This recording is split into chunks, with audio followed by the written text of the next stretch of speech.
Capítulo 6, Uranografia Geral. 6.8, Os cometas. 28. Astros errantes, ainda mais do que os planetas que conservaram a denominação etimológica, os cometas serão os guias que nos ajudarão a transpor os limites do sistema a que pertence a Terra e nos levarão às regiões longínquas da extensão sideral. Então ele está sugerindo que coloque-se algum corpo, alguma base, alguma nave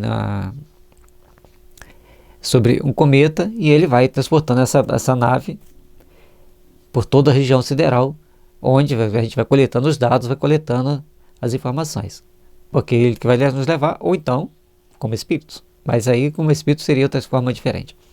Isso é que eu entendi, tá, gente? Cada um pode entender de uma forma diferente, entender de outra forma, mas ele está dizendo que eles são viajores que vão pelo espaço sideral e eles podem nos ajudar nesta exploração.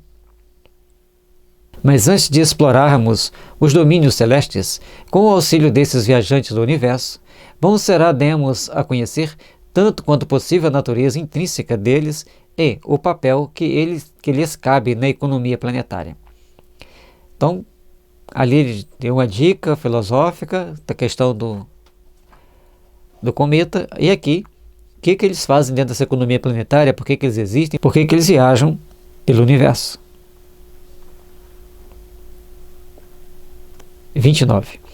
Alguns são vistos nesses astros dotados de cabeleira, mundos nascentes a elaborarem no primitivo caos em que se acham as condições de vidas e de existência, que tocam em partilha as terras habitadas. Outros imaginaram que esses corpos extraordinários eram mundos em estado de destruição e, para muitos, singular aparência que tem foi motivo de apreciações errôneas acerca da natureza deles.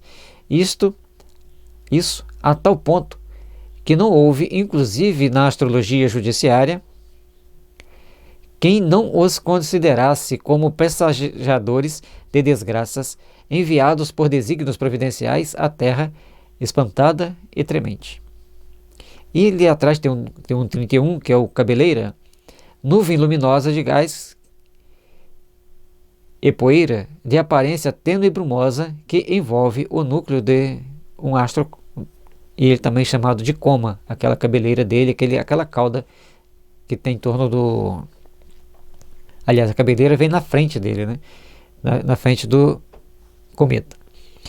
E essas teorias que o Kardec tanto combate sobre astronomia, aliás, sobre astronomia, então, aqui vem as superstições. Mas cada vez que o Halley passa, surge uma doença diferente.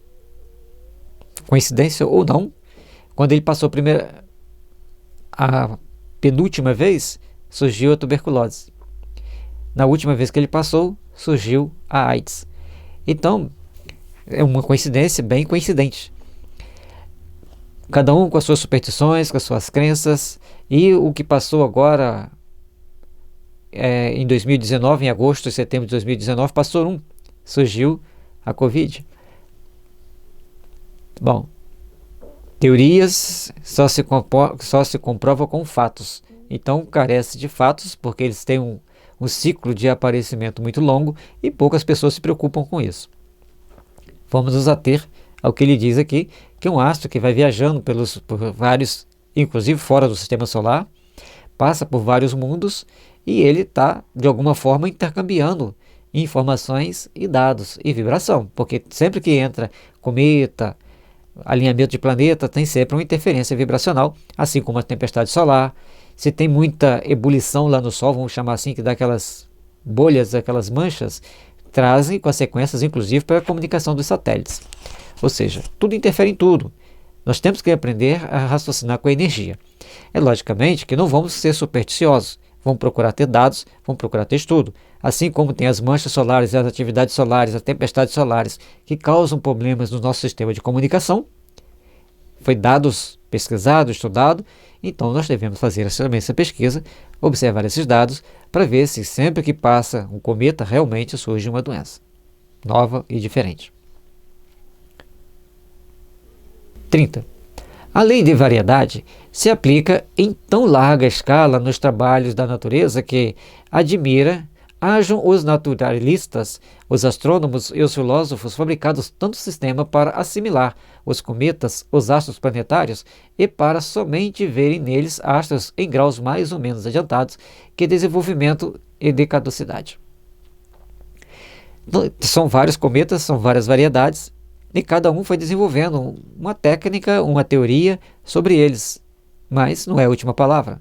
Mas, conforme a doutrina espírita nos mostra, todas as ideias vão passando por maturação ao longo do tempo, vão passando por estudos, por observações, observações, até chegar a um dado maior.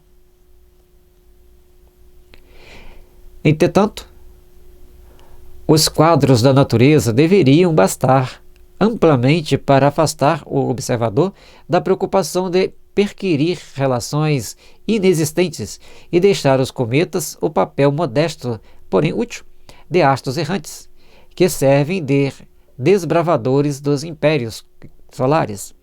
Porque, com os corpos celestes de que tratamos, são coisa muito diversa dos corpos planetários. Não tem por destinação, como antes, servir de habitação à humanidade. O que ele está mostrando aqui para nós é que eles vão passando. Então é um corpo celeste que não serve de habitação para as humanidades, é apenas um desbravador que vai passando. Ele é muito modesto, mas é útil dentro do que ele faz. Ele é um desbravador dos impérios solares, ele vai passando por um sistema, por outro, passa por vários sistemas solares, ou normalmente por mais de um, e tem aqueles também que ficam somente em torno de algum planeta do sistema solar. Vamos ver mais à frente. E aqui ele diz uma coisa interessante: eles vão sucessivamente de sóis em sóis, enriquecendo-se às vezes pelo caminho de fragmentos planetários reduzidos ao estado de vapor, buscar nos seus centros os princípios vivificantes e renovadores que derramam sobre os mundos terrestres. E depois ele fala para a gente olhar o capítulo 9, o item 12, que vai ter mais explicação. Bom, se ele derrama sobre o mundo terrestre princípios vivificadores e renovadores, então, como as doenças são formas de despertar a consciência para Deus, então, as observações que foram feitas por algumas pessoas e que eu repeti ali, tem alguma coisa de verdade, tem alguma coisa de real. Portanto, eles trazem vibrações renovadoras. Sempre que passamos por alguma situação, tem que ter algum processo de renovação. 31. Se quando um desses astros se aproxima do nosso pequenino globo para lhe atravessar a órbita e voltar ao seu apogeu, a parte mais distante que ele chega está em relação à Terra, situado a uma distância incomensurável do Sol, ou acompanhássemos pelo pensamento para visitar com ele as regiões siderais, transporíamos a prodigiosa extensão de matéria etérea que separa das estrelas mais próximas do Sol e, observando os movimentos combinados desses astros, que se suportaria desgarrado no deserto infinito, ainda aí encontraríamos uma prova eloquente da universalidade das leis da natureza, que atuam à distância que a mais ativa imaginação mal pode conceber. Então, ali aquele 42 lá, o apogeu, é a posição orbital apresentada por um satélite terrestre, a Lua ou satélite artificial, quando na sua revolução se encontra mais afastado da Terra. E assim, o satélite, um cometa, também ele vai viajar por longas e longas distâncias, quanto mais afastado da Terra ele está no seu apogeu. E ali, ele passando por todo aquele infinito de distância, a distância entre o Sol e as estrelas que estão, entre aspas, próximas a ele, verdadeiros desertos siderais. Eles vão caminhando por ali e essa força universal, está lá presente, está lá conduzindo essa viagem incansável desse satélite, desse cometa. Aí, a forma elíptica toma a forma parabólica e a marcha se torna tão lenta que o cometa não chega a percorrer mais que alguns metros, no mesmo em que o seu perigeu percorria muitos milhares de léguas. Talvez um Sol mais poderoso, mais importante do que aquele que o cometa acaba de deixar, exerça sobre ele sobre esse cometa uma atração preponderante e o receba na categoria de seus súditos. Então, quando ele entra naquela parte mais deserta, ele perde velocidade, até que um daqueles sóis começa a puxá-lo e ele ganha de novo força para fazer a sua volta e seguir o seu ciclo de viagem. E Perigeu é a distância mais próxima. Vamos ver aqui. Aqui para frente, né? Ponto da órbita de um astro ou satélite em torno da Terra, no qual ele se encontra mais próximo do nosso planeta. Então, quando ele está passando muito próximo, ele vai ser puxado e vai andar mais rápido. Quando ele está muito longe, ele vai perdendo velocidade, vai andando devagar. Então, a nossa pequenina Terra, em vão, as crianças admiradas lhe guardarão o retorno que haviam pedido, baseando-se em observações incompletas. Então, ele passa, vai embora, e todos nós vamos ficar aguardando que ele volte para podermos vê-lo, porque todo fenômeno celeste atrai a curiosidade e a atenção das pessoas.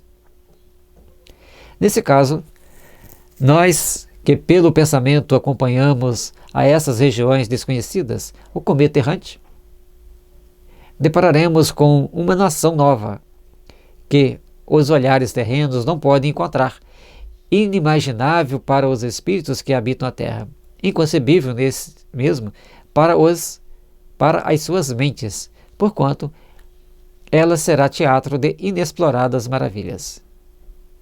Assim como ele vai passando pela Terra, que nos deixou encantado com a beleza dele, ele passa por planetas que nós ficaríamos encantados com a beleza daqueles planetas.